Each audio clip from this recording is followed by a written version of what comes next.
What up, everyone? Rappin and Snackin here. Gonna do a review on this Black Panther soundtrack, music inspired by whatever. Kendrick Lamar executive produced and curated this thing, so I figure I'm gonna give it a shot. I typically try not to do soundtracks. I think there's just too many genres and artists on them that it's a little unfair, especially with someone like a hip-hop bias like myself. Had to kind of throw that out there. However, since he is mainly in charge of this project, I figured I'd give it a go. So, Black Panther. Quick disclaimer, although I don't think it's mandatory to watch the movie prior to listening to the album, I do think that the movie does have a lot to do with this album. A lot of lines, a lot of the sounds, a lot of the inspiration, so I highly suggest checking it out before you listen to the album. So you pop the album in, or you play it on Spotify or YouTube or whatever. Starts off with a lighter, and then, you know, a little orchestral build-up, some piano, and then the beat builds, and it changes, and it goes crazy, and Kendrick's mentioning king this, king that, king that, king this, king that, whatever, you know what I'm saying? And then it goes back to the piano. It's a brilliant way to start the album. It's a direct reference to the film. He's talking about King T'Challa, even though he says King Kendrick. The very last bar of the song, he says, I am T'Challa, which, you know, is the protagonist of the film. That is the Black Panther, the one who sits on the throne of Wakanda. I think it's a brilliant intro to a pretty dope album, and that sets the tone for this. And now we're into All the Stars, featuring SZA. Kendrick's also the main on this one.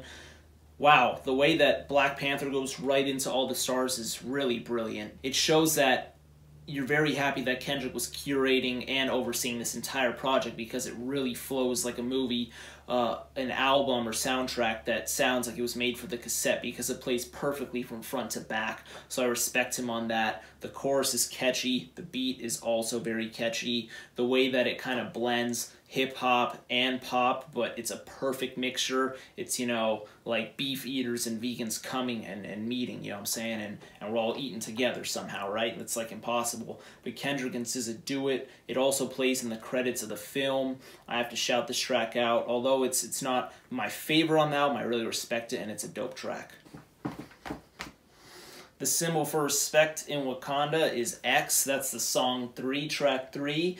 Wow, this song is very addictive. It has Kendrick, Schoolboy Q, 2 Chainz. What's other dude? Saudi. Kendrick, Schoolboy Q, Saudi, 2 Chainz. X also inspires the chorus, Are You on 10 Yet? You know, because the Roman numeral X is 10. It's clever, it's dope. The chorus is really awesome. It's something that you're gonna be repeating in the car with your boys, with the shit on max, destroying the bass and subs in your car. Really awesome. Schoolboy drops an awesome humble reference. 2 Chainz comes in on a switched up beat. He's dropping his ad-libs. You're just really nodding the whole time. Also, the beginning of the song has sounds from the movie that are stripped and put in this. It's just a beautiful melting pot, you know what I'm saying? So we were turned up, now we gotta turn down a little for this song called The Ways with Khalid and Sway Lee. It's a dope, simplistic beat by Bad Bad Not Good, Soundwave, and Kendrick.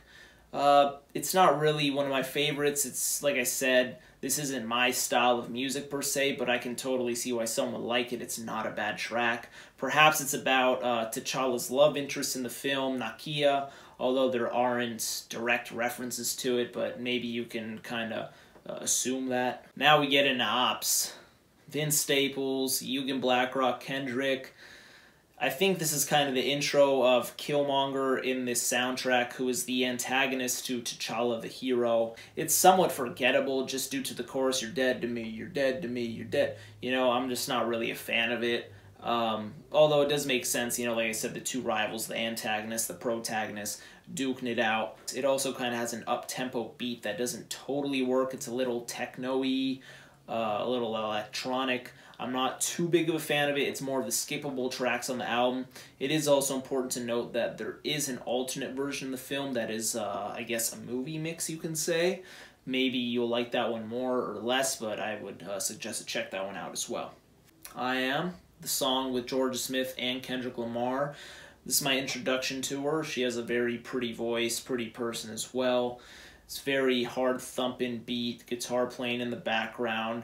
I'm sure this is in a lot of people's top 5, not mine. Doesn't have a lot of replay value for me, but I definitely understand its you know, its appeal. Paramedic. Oh my god. So yeah, this one this one is so sick. So you got DJ Dahi, Soundwave, Q Beats on the beat. They're cooking up bangers, all right? Let me tell you, this SOB times RBE is on this track. Kendrick's on it. Kendrick straight up is blatantly saying that this is a transition from T'Challa's point of view to Killmonger's point of view, who, remember, is the antagonist, because he says, I'm Killmonger, this is my home. He's from Oakland, California in the film. Shout out to Too Short. Kendrick very wisely enlists a young, rowdy group of kids from NorCal. As they mention the Crest, they mention Northern Vallejo, they mention the West. Boom, boom, boom. They do all that, and they're just really going in. Although they are offbeat at times, their bars are a little average. They're not super lyrical, miracle, whatever. They do a great job. The chorus is also dope for the concept of it. Kendrick does well on these choruses throughout the album, if I must say so myself. The last guy has a smooth voice. He goes hard. The beat change as well, you know. Soundwave, DJ Dahi, Q Beats just do an excellent job on this. This is really one of the best songs on it, guaranteed to crack the left or the right speaker in your car or your home or whatever, you know what I'm saying, your iPhone, what have you, your Beats. This song is a straight hitter. Honestly, I wouldn't be mad if this was your favorite. And really, shout out to Kendrick, because little things like this, you know, enlisting an actual group from Northern California and really directly relating it to the film is really genius. These little things make for an album, and to people who pay attention, it really gives you that extra point, at least in my book. Perfect transition from Paramedic into Bloody Waters. Once again, amen to Kendrick, amen to, you know, Top Dog Entertainment for really laying this one down. Absol comes in, he drops a lot of subtle, cool punchlines throughout his verses. Anderson .Paak with his unique voice as well. James Blake mentions a lot of things about change and what have you, which is directly referenced in the next song, King's Dead, if you pay attention to it. This song doesn't have a whole lot of staying power for me, just something about it. Maybe it's the beat, maybe it's the tempo. It just, compared to other songs of the album, it doesn't really give it to me, you know what I'm saying? Pause. But the next song, how it transitioned to it, is very well done. We get The King is Dead. Freaking direct reference to the film. Once again, Nakia in the film says the king is dead. Just a direct correlation to why this song was named what it was named. Woo! JRock, Kendrick, Future, James Blake. Banger, banger, banger, banger. So let's start off with JRock. He doesn't have the most convincing verse. It works so well though with the mood presented on this, with the beat, you know, because he does repeat a lot of the song. You know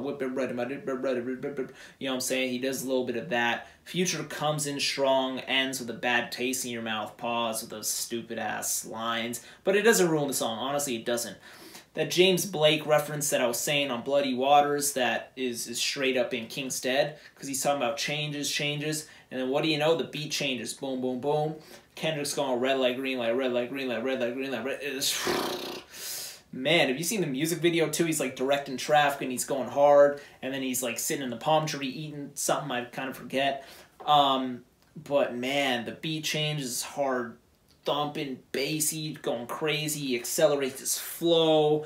He praises Killmonger as king at the end of the song, and this is so great as a standalone track, as well as how it interpolates into the album.